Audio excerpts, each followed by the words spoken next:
నమస్కారం. ఉషా వ్లాగ్స్‌కి స్వాగతం. ఈరోజు మనం కార్తీక పురాణంలో 29వ అధ్యాయం గురించి తెలుసుకుందాం. కార్తీక పురాణంలో భాగంగా మనం ఈరోజు 29వ అధ్యాయం గురించి తెలుసుకోబోతున్నాం. అంబరీషుడు దూర్వాసుని పూజించుట. సుదర్శన చక్రము అంబరీషునకు అభయమిచ్చి ఉభయులను అంబరీషును ఇంకా దూర్వాస మహాముని కూడా రక్షించి భక్త కోటికి దర్శనమిచ్చి అంతర్ధానమైన ఈ వైనము చెప్పి తిరిగి ఇట్లు ఇంకా చెప్పనారంభించారు అత్రి మహాముని. ఆ తరువాత అంబరీషుడు దూర్వాసుని పాదములపై బడి దండ ప్రణామములు ఆచరించాడు. పాదములను కడిగి ఆ కడిగిన నీళ్ళని తన శిరస్సుపై చల్లుకొని, ఓ మునిశ్రేష్ఠ, ఓ దుర్వాస మహాముని, నేను సంసార మార్గమునుందో ఒక సామాన్య గృహస్థుడను.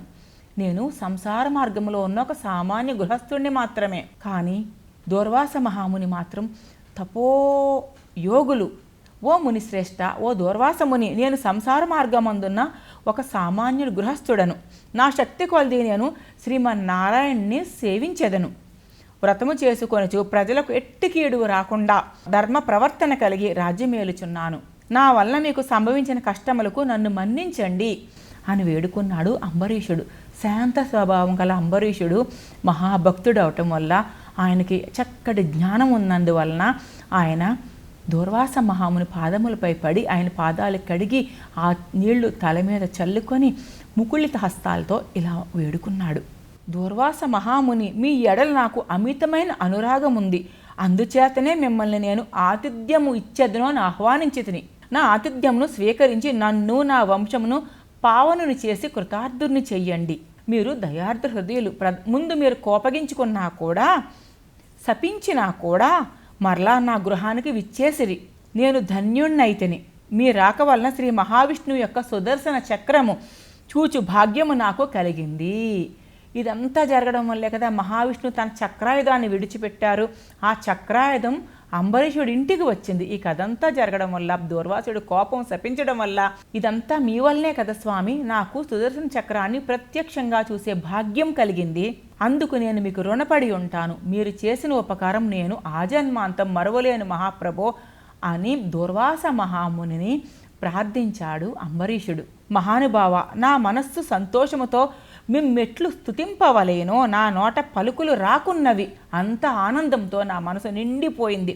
నా కండ్ల వెంట్ల వచ్చు ఆనంద బాష్పములతో తమ పాదములు కడుగుచున్నాను. తమకు ఎంత సేవ చేసినా ఇంకా రుణపడి ఉంటాను. కావున ఓ పుణ్యపురుష, నాకు పునర్జన్మ రాకుండా ఉండేటట్లు చెయ్యండి.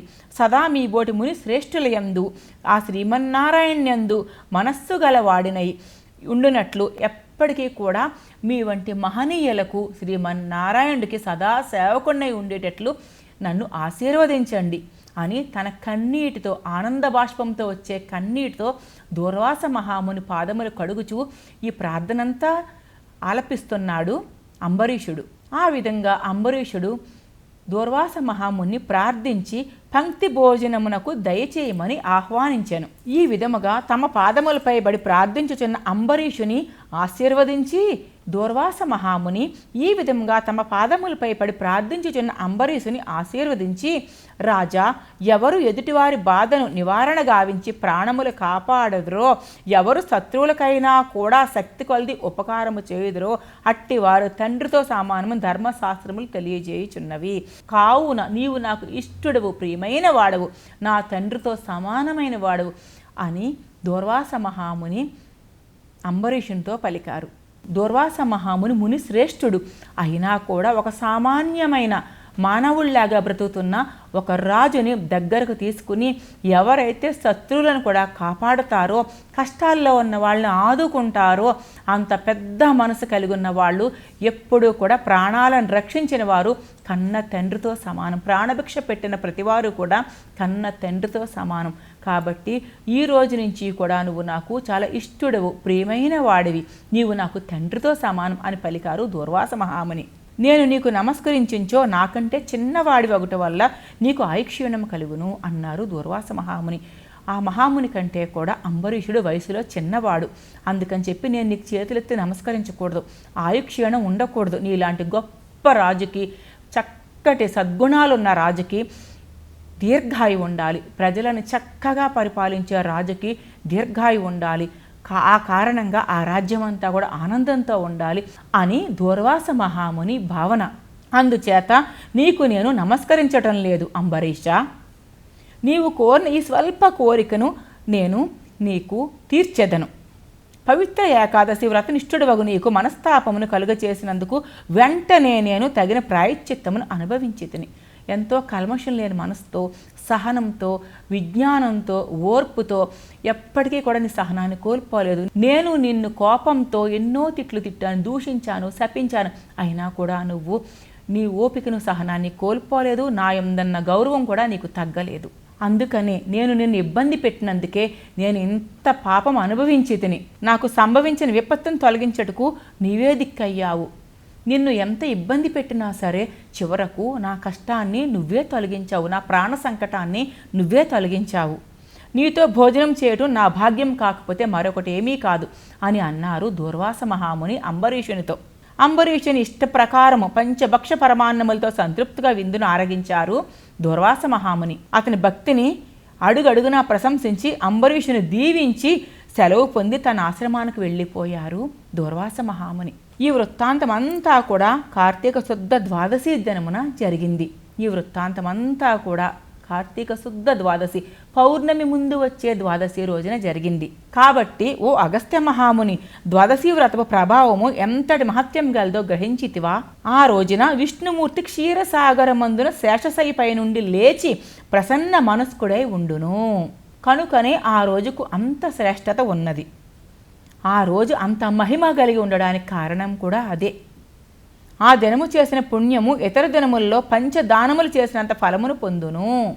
ఏ మనుష్యుడు కార్తీక శుద్ధ ఏకాదశి రోజున పూర్ణోపవాసం ఉండి మంచినీళ్లు తీసుకోకుండా ఉండి పగలెల్లా హరినామ సంకీర్తనతో గడిపి ఉపవాసం ఉన్నాం కదా అని అంటే ఈ రోజుల్లో మూవీస్కి వెళ్ళటమో లేకపోతే అటు ఇటు కాలక్షేపం చేయటమో 10 మందిని చుట్టాలను పిలిచి వాళ్ళ మీద వీళ్ళ మీద చెప్పుకోవడము ఇలాంటివి ఏమీ కాకుండా ఉపవాసం అంటే పూర్తిగా భగవత్ మనసుని ఆవాసము అంటే భగవంతుడికి దగ్గరగా ఉండడం.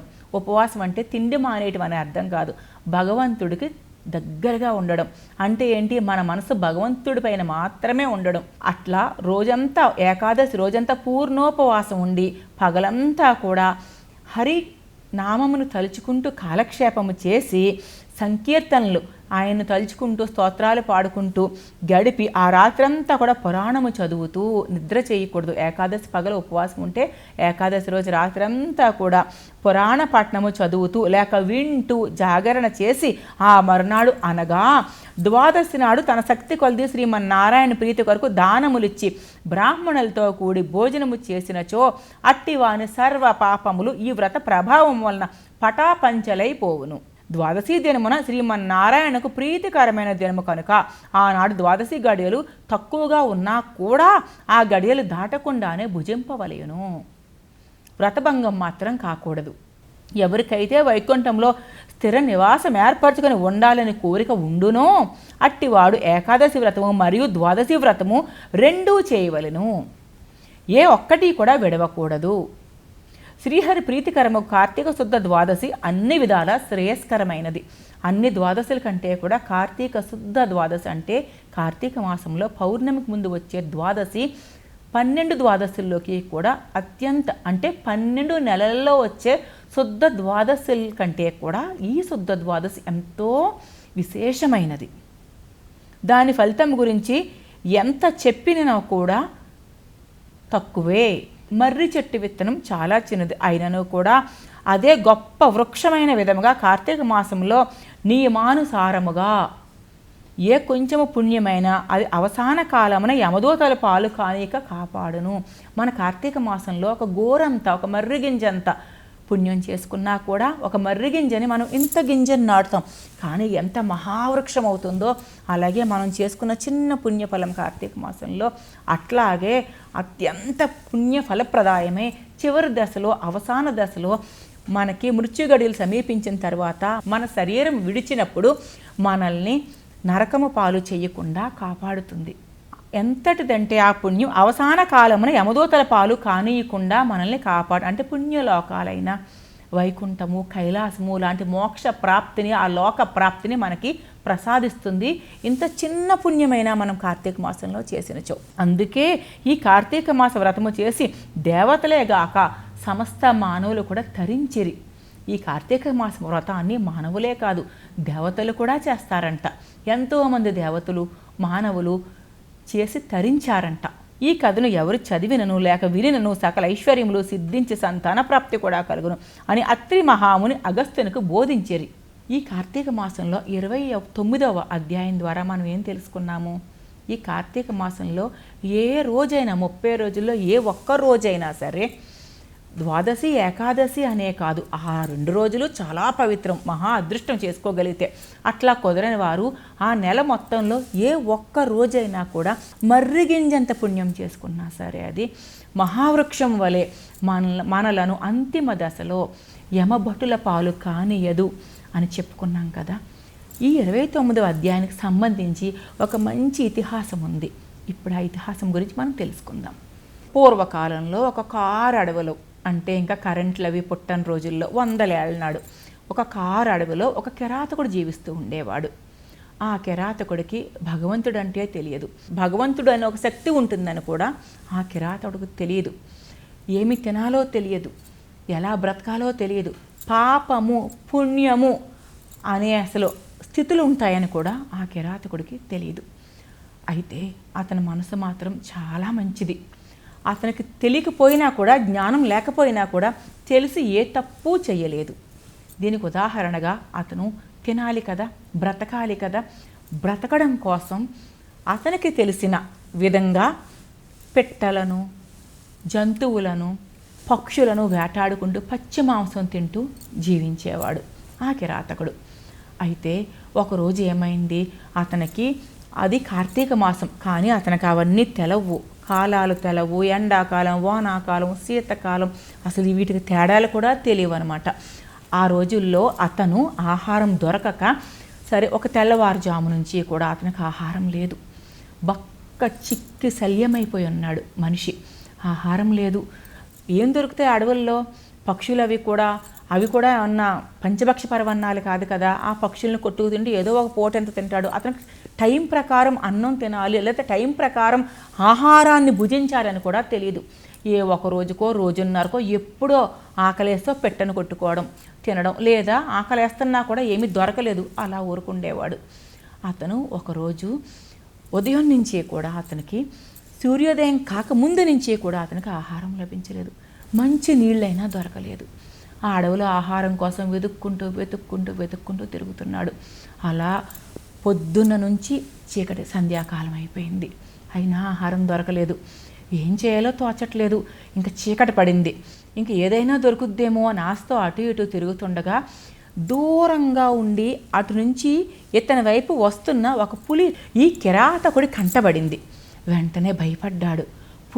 ఈ పులి గనక నన్ను చూచిందా తనకు నన్ను ఆహారం చేసుకుంటుంది, ఈ పులి నా దగ్గరికే వచ్చేటట్లుంది అని చెప్పి దూరం నుంచి తన దిశగా అటువైపుగా వస్తున్న పులిని చూశాడు. అక్కడ ఒక పెద్ద వృక్షం ఉంది. వెంటనే ఆ వృక్షాన్ని ఎక్కేశాడు. ఆ పులి చూడకుండా వృక్షం పైకెక్కాడు. చిటారు కొమ్మకెక్కి కూర్చున్నాడు. అలా కాసేపు గడిచింది. ఇంకా చీకటి పడింది. ఆ పులి నెమ్మదిగా నడుచుకుంటూ వచ్చి ఆ వృక్షం నీడన సేదతీరడం ప్రారంభించింది. ఇతనికి ఇక కంగారు భయం పట్టుకున్నాయి. ఆ పులి హాయిగా విశ్రాంతి తీసుకోవడం ప్రారంభించింది ఆ చెట్టు కింద. ఇతను పైనుంచి చూస్తున్నాడు. 1 గంట చూశాడు, ఇంకా చూశాడు. ఆ పులి అక్కడి నుంచి వెళ్ళిపోతుందేమో, నేను కిందకు దిగి ఆకలి నకనకలాడిపోతుంది, ఆకలి బాధ పడలేకపోతున్నాడు, ఏదైనా ఆహారం ఎత్తుక్కోవచ్చు కదా, ఒక పండో కాయో ఏదో ఒకటి తినొచ్చు కదా అని అనుకునే లోపల ఆ పులి మాత్రం అస్సలు కదలలేదు. అది అక్కడే విశ్రాంతి తీసుకుంటూ గాఢ నిద్రలోకి జారుకుంది. ఇక ఇతను కిరాతకుడు పైనుంచి పులిని చూడడం, నిద్రపోతే భయం, నిద్ర వస్తే కనుక తాను కనుక నిద్రపోతే చెట్టు మీద నుంచి కింద పడిపోతే తాను ఆ పులికి ఆహారంగా మారక తప్పదు అని భావించి నిద్ర రాకుండా ఆ చెట్టు యొక్క ఆకులను ఒక్కొక్కటి తనకు నిద్ర రాకుండా ఆపుకోవడం కోసం రాత్రంతా కూడా అలా ఒక్కొక్క ఆకు కింద వేయడం మొదలుపెట్టాడు. చెట్టు కిందకి విసరడం మొదలుపెట్టాడు నిద్ర రాకుండా ఆపుకోవడం కోసం. ఆ చెట్టు కింద సాలగ్రామం లాంటి ఆకారం కలిగిన కొన్ని రాళ్ళు ఉన్నాయి. ఇతను వేసే ఆకులన్నీ ఆ రాళ్ల మీద పడుతున్నాయి. అలా తెల్లారిపోయింది. చూస్తున్నాడు. ఇంకా లెగుస్తామంటే ఆ పులి లెగవలేదు. గాఢ నిద్రలో జారుకుంది.